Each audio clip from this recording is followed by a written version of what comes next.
A black woman takes her dog for a walk and ends up in handcuffs. A stranger's phone call sets off a chain of events that shocks an entire town. What unfolds next isn't just about her. It's about power, truth, and everything hidden beneath the surface. She took her usual walk through the park. Just her dog, and a little peace. Maya loved those walks. Every evening, just before sunset, she'd grab Luna's leash, slip on her sneakers, and head to the park. It was her time, quiet, steady, familiar. A moment to breathe after long hours spent behind a screen, designing websites for small businesses most people didn't notice. She lived in a quiet suburb just outside of Atlanta, where neighbors waved from across the street, kids rode bikes until the streetlights flickered on, and most people kept to themselves. That was just how Maya liked it. She didn't talk much at the dog park. She smiled, nodded, maybe chatted briefly about the weather. Most days, she stayed in her own lane, just her and Luna. Luna was a sweet, slender mix of greyhound and shepherd, rescued from a hoarding situation 2 years earlier, nervous around strangers, thin, despite Maya's best efforts. Luna had a digestive disorder that required a strict diet. The wrong food could leave her sick for days. Maya never complained. She loved Luna like family, maybe even more than that. But on the 12th of June, 2023, that simple walk became something else entirely. She was nearing the oak grove, where Luna liked to sniff around the benches, when she noticed a man approaching from the path behind her. White shirt, dark pants, a badge. "Excuse me, ma'am," he said. Maya turned, a little surprised. "Yes?" The man introduced himself as Officer Daniel Carter, local patrol, mid-40s, calm voice, firm stare. "We received a call," he said. "Someone reported possible animal cruelty. Said they saw a woman matching your description, pulling her dog aggressively. Said the animal looked malnourished." Maya blinked. "What?" Carter pointed toward Luna, who was now sitting quietly by her feet. "She looks underweight, and that scratch in her back leg. Can you explain that?" Maya crouched down beside Luna, gently lifting the dog's paw. "She has a condition. She's been under a vet's care for 2 years. The scratch happened when she tried to squeeze under the porch last week." Carter wasn't satisfied. "Do you have any medical records on you?" "I do." Maya pulled out her phone, opening her gallery and scrolling through screenshots of vet receipts, prescription labels, even a video from her last visit. But Carter waved it off. "I've seen a lot of these situations. People always say they've got an explanation." Maya's voice rose just slightly. "Because I do." He stepped forward. "Ma'am, step away from the animal. You're under investigation for animal cruelty." People nearby began to notice. A couple paused their jog. Someone pulled out a phone. Luna let out a soft whine. "I'm not letting you take her," Maya said. "I haven't done anything wrong. You can make your case down at the station." Maya hesitated, her chest tightening. She looked around. The stairs, the recording phones, her dog shaking beside her. She clipped Luna's leash to the bench and stood upright. Her hands didn't shake. "Not yet. I want to speak to a supervisor." Carter refused. He radioed for backup. The footage went viral within hours. A black woman, calm, pleading, holding up a phone with medical proof. A white officer, stern, dismissive, refusing to acknowledge what was right in front of him. The online world exploded. Some people called her a victim. Others said she must have done something wrong. The internet had already taken sides before she even made it home. At the station, things shifted quickly. The moment her name was entered into the system, everything stopped. A young officer reviewing the intake paused, then looked up at Carter. "Wait, Maya Brooks?" That name rang a bell. In certain legal circles, it carried weight. Years ago, Maya had been a rising star in animal rights law. She'd won several landmark cases, fought against illegal breeders, shut down inhumane shelters. But after one case owned that got too personal, she stepped away, closed her practice, changed careers. Carter didn't know any of this. He assumed she was just another civilian who didn't know her rights. But now, sitting across the table in the station's interview room, Maya wasn't angry. She was focused, calm, precise. "I want to know the name of the person who made that report," she said. "We can't disclose that," a sergeant replied. Maya leaned forward.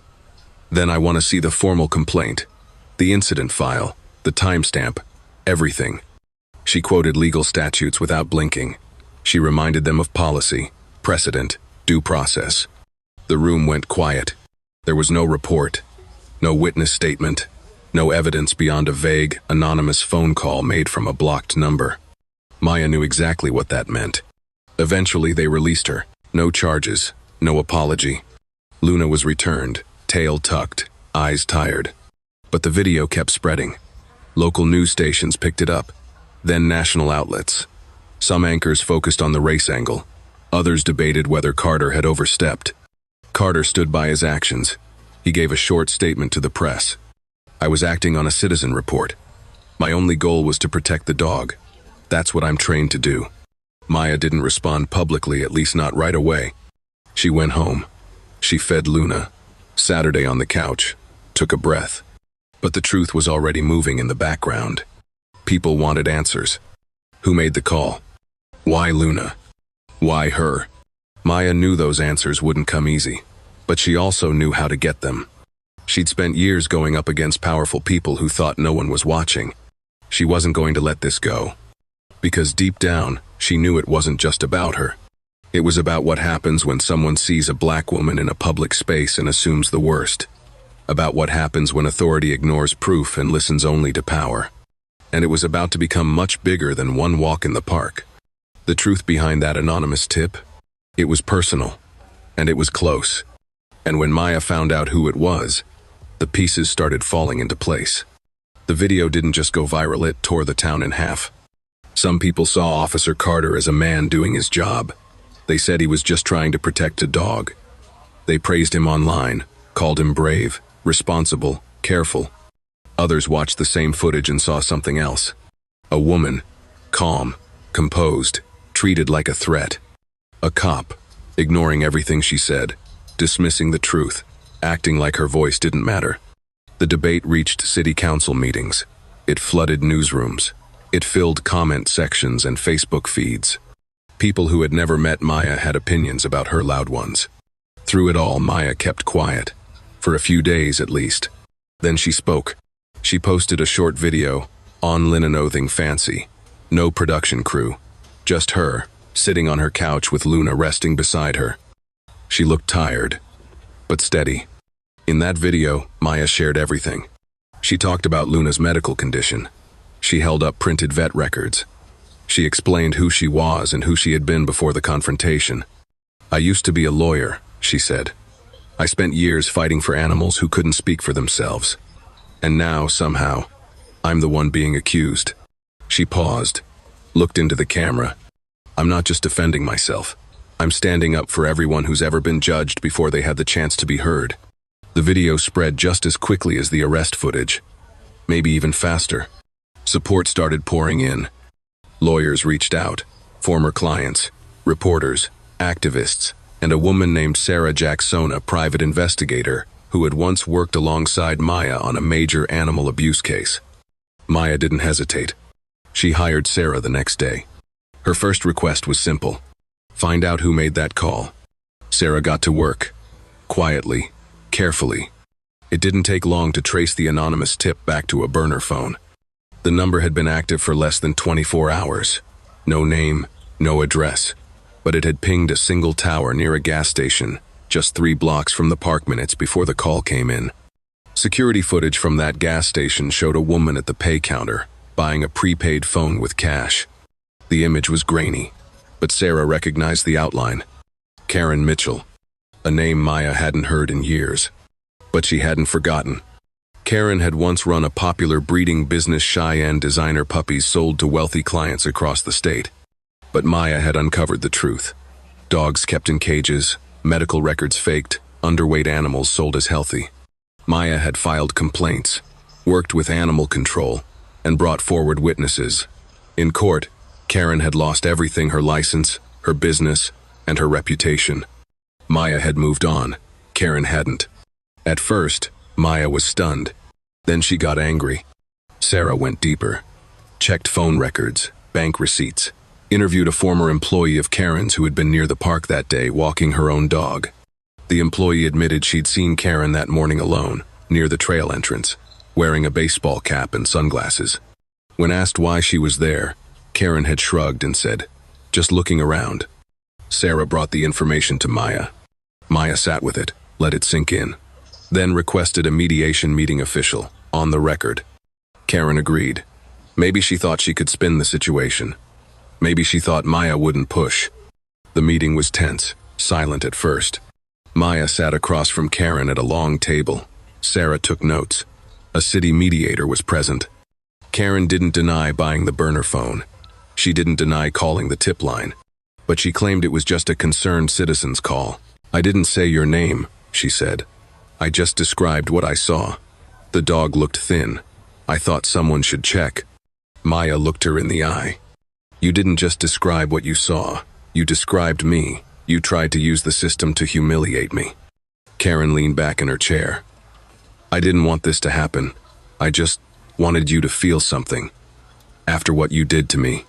The room went still. Karen had admitted it quietly, but clearly. She wasn't trying to save a dog.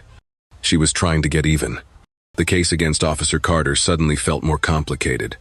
Maybe, some said, he had just been following protocol. Maybe he was tricked by a bad tip. But something still didn't sit right with Maya. She asked Sarah to look again. Not at Karen. At Carter. Sarah started digging. Public records, complaint filings, past stops, body cam archives, personnel files. And slowly, a pattern began to show. Over the past 3 years, Carter had pulled over more black residents than any other officer in his district by far. He'd been named in 3 informal complaints, all dismissed without follow-up. But one detail stood out more than anything. Carter was related to Karen Mitchell through marriage. Karen's cousin was his wife. The connection wasn't illegal, but it changed everything. It meant Carter knew about Karen's past with Maya. He knew about the grudge. He knew that the tip might not be trustworthy. And he chose to act anyway. Worse, Sarah found audio from Carter's own body cam. A conversation recorded later that day, after Maya had been taken in. In the footage, Carter is heard speaking with another officer. "She gave me attitude," he says. "Had that lawyer tone.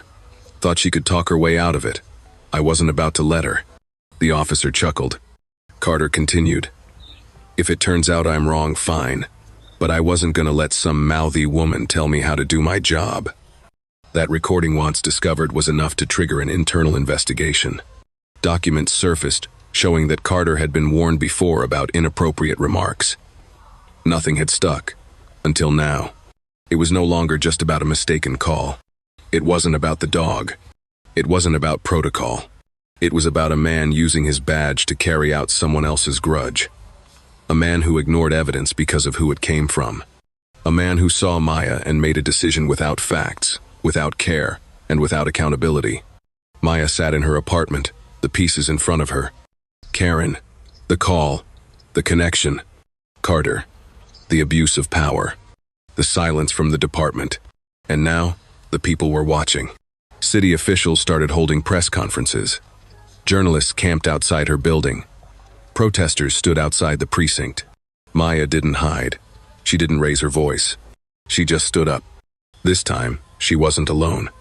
And as the truth kept coming out, it became clear this wasn't just a personal attack. It was part of something bigger. Maya had always believed the system could work. That if you followed the rules, told the truth, presented the facts, you could make change. Now, she had the chance to prove it. But there was still one more truth no one saw coming. One more move Maya had been preparing behind the scenes. And when it came out, it would change the whole conversation. Forever. Just when it felt like the story had reached its peak, when the truth about Officer Carter and Karen Mitchell had come to light, when the video had sparked national attention, Maya made a quiet move that no one saw coming. She filed a lawsuit. Yes, but not just for herself. Not just for Luna. She filed on behalf of a group. Because Maya hadn't just been reacting to what happened. She had been preparing. From the moment she walked out of that police station, Maya had been collecting more than sympathy. She had been gathering names, timelines, statements, and evidence. Every step forward was deliberate. Every record kept.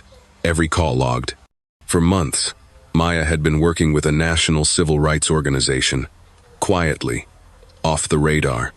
They had reached out to her after the video went viral, offering support, legal resources, and something even more valuable: access to hundreds of public records and complaint data from police departments across the state. Maya accepted, but not just as a victim. She came on as a collaborator. She used her legal background, her connections from her past career, and her newfound visibility to start something larger. She began interviewing residents who'd had negative encounters with Officer Carter or with other officers in the same department. Many had never filed formal complaints. They didn't think they'd be believed. Some were afraid of retaliation. But Maya listened. She took notes. And slowly, the stories started to stack up. A teenage boy stopped for matching a description, even though he was blocks from the scene. A grandmother ticketed for jaywalking while white residents crossed the same road without issue. A delivery driver questioned about his presence in a neighborhood where he'd made weekly stops for 2 years. These stories weren't loud. They weren't always recorded. But they echoed something deeper, a pattern that had existed quietly for years. Maya and the legal team cross-referenced these accounts with department records. They found gaps, missing documents, unfiled complaints, and response times that varied sharply depending on the race of the person calling. And when they overlaid that data with the body cam footage Sarah had collected from public records, the patterns became clearer. This wasn't about one bad call. This was about trust lost, over and over again, across a community that had stopped expecting fairness. On a clear Friday morning, Maya stood at a podium outside City Hall. Cameras pointed her way. Reporters held microphones. Community members watched from the sidewalk. Some were holding signs, others held silence. She wore a simple navy blazer. Her notes were handwritten. "I'm not here to just talk about what happened to me," she began. "I'm here to speak for everyone who didn't have the chance to be heard." She announced the filing of a class action lawsuit against the city's police department, citing patterns of racial targeting, inconsistent enforcement of laws, and suppression of complaints made by Black and Latino residents. Her words were steady. Her voice didn't shake. She introduced 2 of the other plaintiffs: a mother whose son had been stopped on his way to school, and a small business owner who had been questioned in his own shop during a routine patrol. Each of them spoke briefly. Each carried their own story, their own pain. But together, their presence felt like something bigger, something grounded in facts, lived experience, and resolve. In the days that followed, Maya's story shifted again. News outlets now described her as more than a woman with a dog or a former lawyer. They called her an organizer, an advocate, a quiet force who had turned a painful moment into a movement. More residents came forward, some anonymously, others publicly. The city announced the launch of an independent review board to assess officer conduct. Officer Carter was placed on administrative leave. A month later, following the department's internal investigation, he was terminated. Karen Mitchell faced misdemeanor charges for filing a false report. She agreed to a plea deal, including fines and mandated community service at a local animal shelter, an irony Maya acknowledged with quiet satisfaction. But this wasn't about punishment. For Maya, it was about rebuilding trust. With part of the lawsuit's early settlement, the civil rights organization helped fund 2 new programs in the city, one focused on community policing training, and another providing legal assistance to residents who felt they'd been mistreated by law enforcement but couldn't afford representation. Maya didn't return to full-time law work, but she stayed active, advising, organizing, supporting. She visited high schools to talk with students about knowing their rights. She met with local leaders to discuss ways to improve transparency between police and the neighborhoods they serve. And, quietly, she adopted another rescue dog, a shaggy, nervous mutt with crooked ears who had been passed over at the shelter too many times. Luna and the new pup, whom she named Chance, became regulars at the same park where everything started. People still recognized her. Some stopped to thank her. Others simply nodded and smiled, knowing who she was, what she'd done. She never looked for the spotlight, but she never ran from it either. Because Maya had proven something not just to the city, but to herself. That quiet doesn't mean powerless. That dignity matters. That change doesn't always shout. Sometimes it walks, steady, clear, one step at a time. And sometimes it begins on an ordinary afternoon, in an ordinary park, with a leash, a dog, and a voice that refuses to be ignored. The decision came quietly. There were no flashing cameras in the room, no press conference, no formal announcement from City Hall, just a statement sent out in the middle of the day, tucked between routine updates and traffic notices. But for many in the town, it was a turning point. Officer Daniel Carter had been officially terminated from the police force, following an internal investigation that found a repeated failure to follow protocol, a pattern of discriminatory behavior, and a breach of public trust. The department didn't fight it. They couldn't. The evidence was there: his remarks, his prior stops, the connection to Karen Mitchell, and the dismissal of Maya's medical records, all while his body camera rolled. He had made choices that cost him his badge. And for the first time in a long time, the department had no choice but to respond with action. Karen Mitchell didn't fare much better. Though her actions didn't meet the threshold for felony charges, she was held accountable in court. She was charged with filing a false report and obstruction of an investigation. At the hearing, she looked smaller than Maya, remembered tired, worn down, quiet. She pleaded guilty. Her sentence included community service, court fees, and a mandate to work with a local animal shelter for 6 months. When asked by the judge if she had anything to say, Karen only nodded and muttered, "I never thought it would go this far." But it had, and Maya was there to witness every step. What followed next wasn't dramatic. It was careful, steady, and long overdue. The town's mayor, facing pressure from residents, state officials, and civil rights organizations, issued a directive calling for widespread reform across the police department. Within weeks, new policies were drafted. Bias training was no longer optional. Every officer, from rookies to top brass, was required to complete ongoing sessions designed by outside experts. They covered cultural sensitivity, racial profiling, handling citizen complaints, and responding to calls with care and accountability. The complaint process was rebuilt.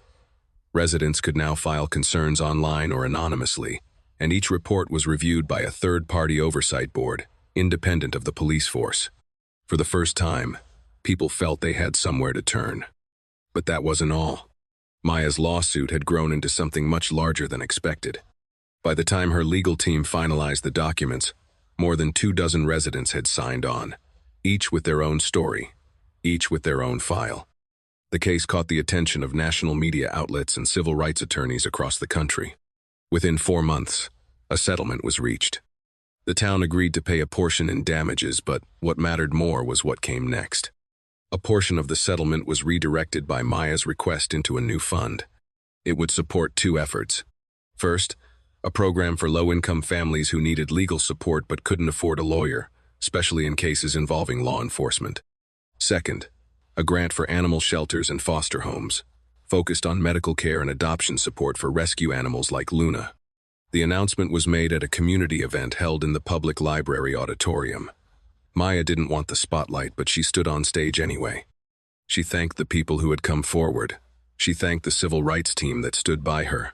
And she told the room what she wished someone had told her on that day in the park. You are never too small to matter. You are never too quiet to be heard. The audience rose to their feet. People cried. People clapped. Some just nodded with a kind of quiet relief that only comes when justice finally touches the edge of something unfair. That afternoon, children ran through the park again. The same park, the same trees, the same quiet corners. But something felt different. There were new benches with plaques honoring community leaders. There were signs near the trail explaining how to report concerns safely. And there was a small carved stone near the entrance, engraved with simple words, "For those who stood their ground." Maya walked through that same park weeks later, Luna trotting beside her. They weren't alone. Parents strolled with strollers. Teens played catch on the grass. And a woman passing by gave Maya a soft smile and said, "Thank you." Maya smiled back, said nothing, just kept walking. Later that day, she stopped by the animal shelter. Volunteers were organizing supplies, building new kennels with the help of grant money from the settlement fund. One of the workers waved Maya over to a small playpen where 3 dogs were curled up in a corner. One of them, a shaggy pup with uneven fur and anxious eyes, looked up at her. She knelt down, held out her hand. He sniffed, then inched closer. She called him Chance. The shelter paperwork was signed the next day. Now, she walks with 2 dogs, Luna on her left, Chance on her right. They know the path, they know the rhythm, and so does she.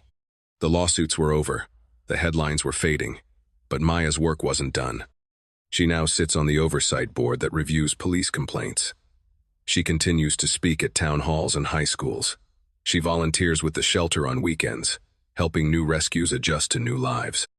And still, every evening, just before the sun disappears behind the trees, she walks the trail again. Not as a victim, not as a hero, just as Maya, a woman who didn't ask for a spotlight, but refused to let silence tell her story.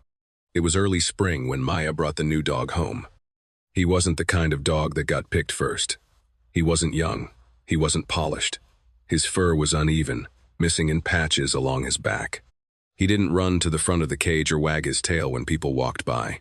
He just sat, curled tight in the corner, quiet and unsure. Maya saw something familiar in him. She remembered how Luna had looked when they first met then, scared, uncertain of people. But over time, with patience, she'd learned how to trust again, how to feel safe. And Maya believed this new dog, this quiet, overlooked animal, deserved the same chance. She named him Chance, not because it was clever, but because that's exactly what he needed. A real one. Bringing him home wasn't easy. The first few nights, he didn't sleep. He paced the apartment, flinched at every sound.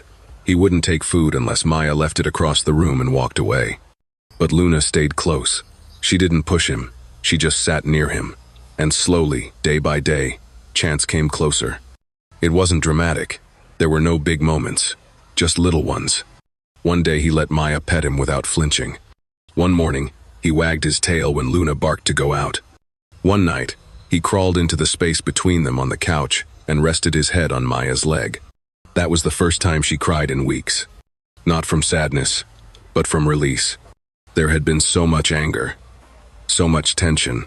She had held it all tightly because she had to, because the lawsuit, the pressure, the spotlight didn't leave room for softness. But now, in the quiet of her living room, with 2 dogs curled beside her, she let herself exhale. She had made it through. And in her own way, she had helped her town get there too. Later that month, Maya was asked to speak at a local event focused on community rebuilding. It wasn't a big stage, no national audience, just a few rows of chairs set up at a neighborhood center. Parents, students, neighbors. She agreed, but only if she could speak her way. No script, no podium, no long introductions. When her turn came, she stood with Luna at her side, and Chance curled up near the stage stairs. "I never set out to make a point," she said. "I just wanted to walk my dog in peace." She paused, looked around the room. But sometimes peace doesn't come unless you push for it. She talked about what happened, about the day in the park, about what it felt like to be doubted, ignored, and treated like you don't belong in your own neighborhood. And then she talked about what came after. She talked about finding strength in strangers, about people who stepped forward not for attention, but because they knew something wasn't right. She talked about how one person standing up can help others find their voice. And finally, she talked about healing. How we treat each other when the spotlight fades, that's what really tells the story, she said. We all deserve second chances, whether we're talking about people or dogs. The room was quiet when she finished, but the quiet wasn't heavy. It was full. Maya stepped down, patted Chance on the head, and walked out into the sunlight. From that day on, she began spending more time outside. Not for protest, not for pressure, just for peace. She and the dogs made a habit of walking through the park at dusk. It became their ritual. The same trail, the same trees, but the feeling was different now. Neighbors waved when they passed. Some walked alongside them for a while, sharing stories, asking about Luna's health, or how Chance was adjusting. A few brought their own dogs and let them play off leash in the open field while the sun went down. And Maya, who had once felt invisible in that same space, now felt rooted. She belonged here. One afternoon, a local middle school asked if she could stop by and speak to a civics class. Maya hesitated at first, but then she agreed. She brought Luna and Chance along. The students asked questions. Some were curious about the legal case. Others wanted to know how Luna got her name. A few asked what scared Maya the most. She answered every question honestly. But when a girl near the back raised her hand and said, "What helped you the most?" Maya didn't pause. "Listening to myself," she said. "I spent so long trying to explain, to prove, to convince. But what helped me heal was finally trusting my own voice and choosing to protect it." That answer stayed with the students long after Maya left. And it stayed with Maya too. Because healing hadn't come all at once. It came in small ways through soft mornings, shared meals, long walks, and moments of stillness. She still had days when the memories came back sharp. The shouting, the disbelief, the pressure. But they didn't weigh her down the way they used to. She had lived through it, and she had built something new on the other side. Maya's story isn't just about one woman or one dog. It's about what it means to stand up when everything in you wants to sit down. It's about holding on to your truth when someone tries to take it from you. It's about finding light in the quiet places and knowing that sometimes the strongest voices are the ones that don't yell. As the sun dips low behind the trees, Maya walks the path with Luna on one side and Chance on the other. She isn't marching. She isn't arguing. She's just moving forward. And in this moment, with the breeze in her hair and the gravel underfoot, there's no need for anything else. Just peace. And that's enough. From a quiet walk in the park to a false accusation. From a grudge-filled tip to the uncovering of bias. From silence to action, Maya's story showed how one voice, steady and clear, can lead to real change. It reminds us to look closer, to ask questions, to listen before we judge. Because truth doesn't always shout. Sometimes, it walks beside you, waiting to be seen. Next time, we'll share another true story that challenges what we think we know. You won't want to miss it. What stood out to you most in Maya's journey? Tell us in the comments. And if these stories speak to you, hit like and subscribe. We've got more to tell.